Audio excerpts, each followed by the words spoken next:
All right. So I don't know anything. So I saw this article. I believe Asmongo talked about it. And I believe Endymion also talked about it, if I'm not mistaken. All right. So this comes to us from japantimes.co.jp. And it says, from Japan to the world, how to translate a game. So these are like for localizers, I'm assuming. Maybe. Let's see. Behind the global success of Japanese video games lies a delicate task, appealing to overseas players whose expectations on issues such as sexism are increasingly influencing the content of major titles. Okay, let's continue. With the majority of sales for big games now outside Japan, everything from slang words to characters, costumes must be carefully considered for global audience. Oh no, I'm not liking where this article is going. Yep.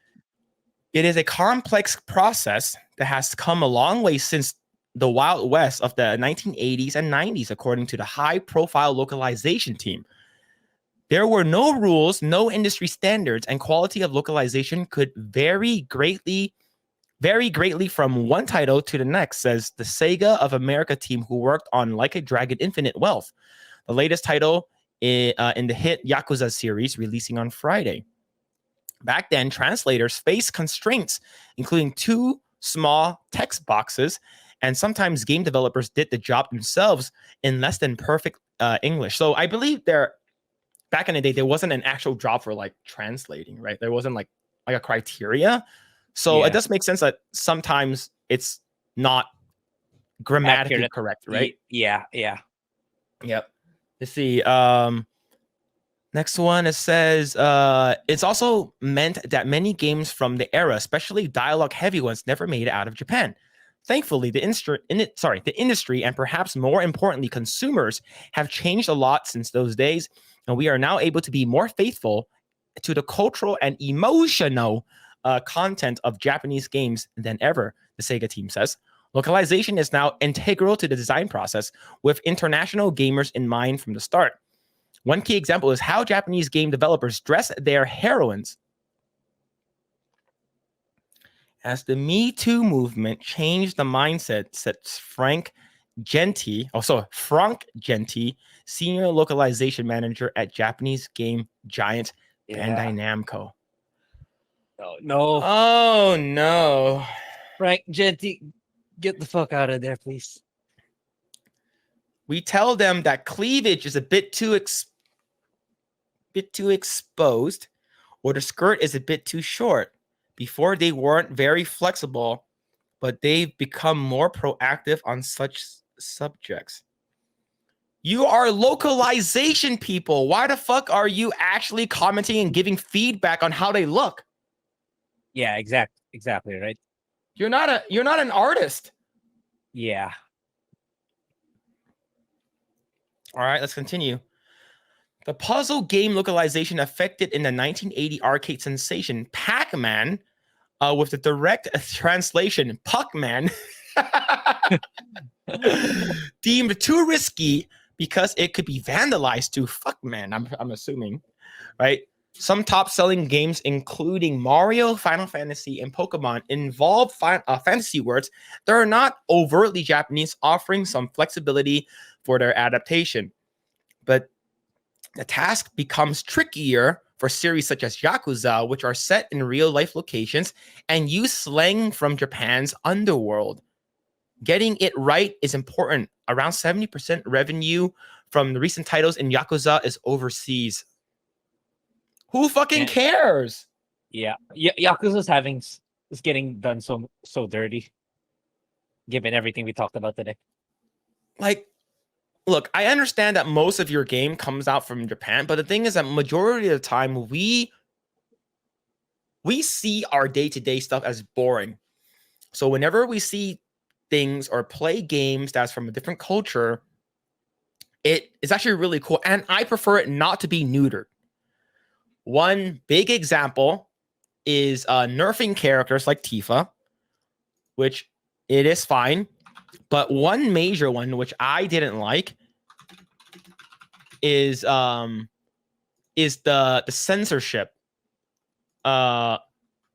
of Tharja in Fire Emblem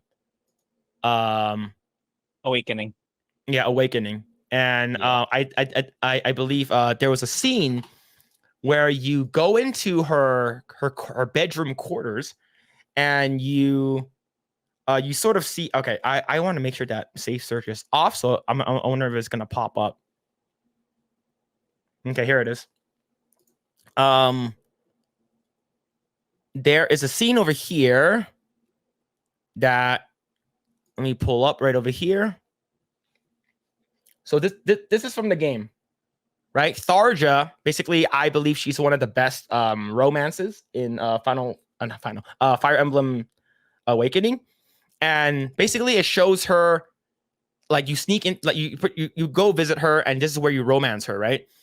And you see this cloth over here that was added afterwards for Americans. I see. You actually see their nice booty when in the Japanese version.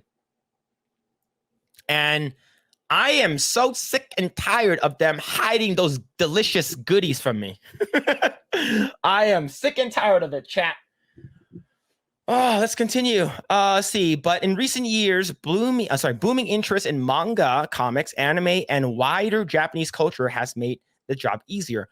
People know what ramen is now, so we don't need to say noodles anymore. Yeah, I believe in like I said before, in Pokemon early days, when Brock would come out with the rice balls, he'll call it jelly donuts, because no one in the West would know what rice balls are. So he call, those are. Yeah, go ahead.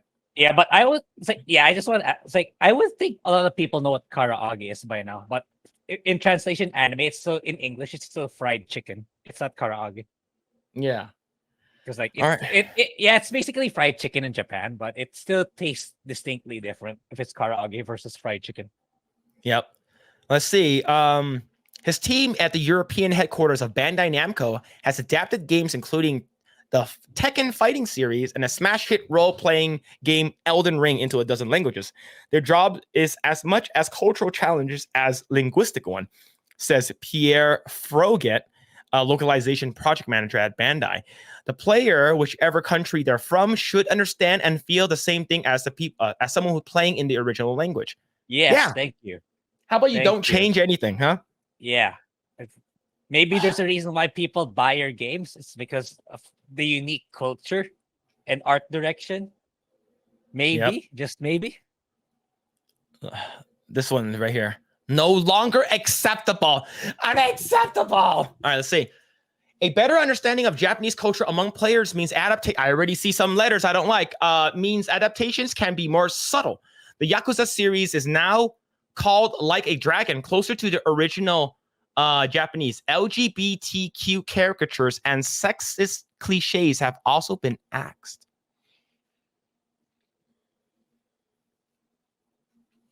So you're telling me that I should buy the Japanese version of this game, but I won't be able to read Japanese, unfortunately.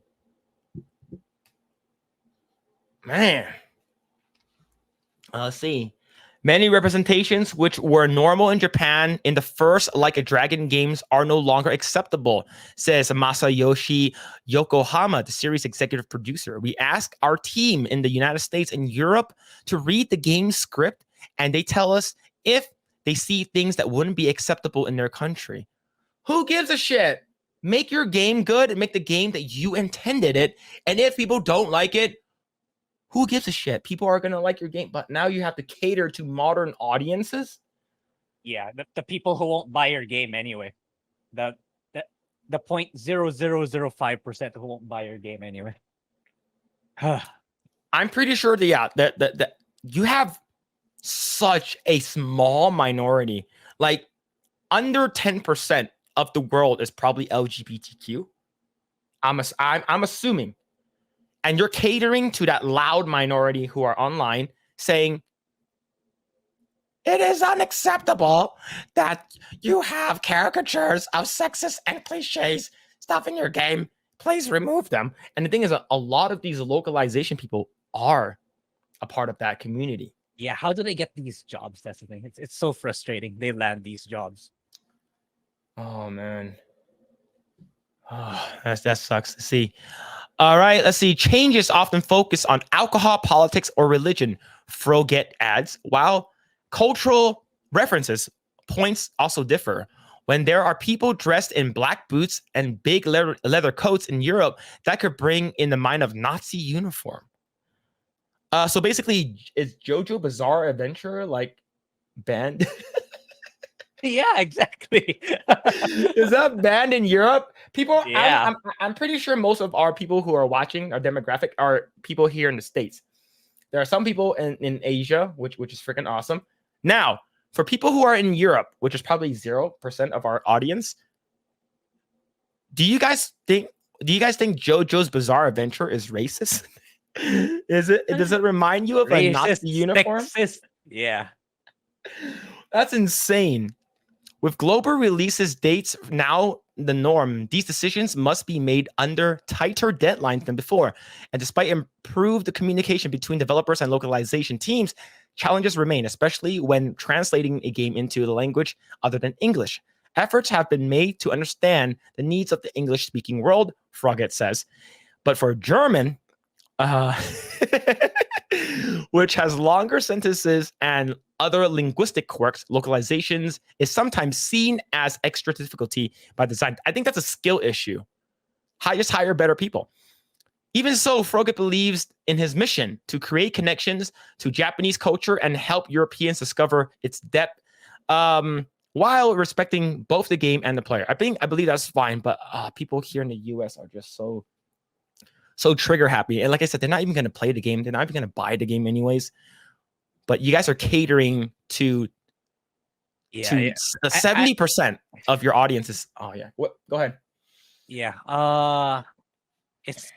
I hope Bandai Namco doesn't double down because, like, I mean, in my main channel, I've covered 2 Namco Bandai games, which is Scarlet Nexus and Code Vein, and both those games did really well in my channel.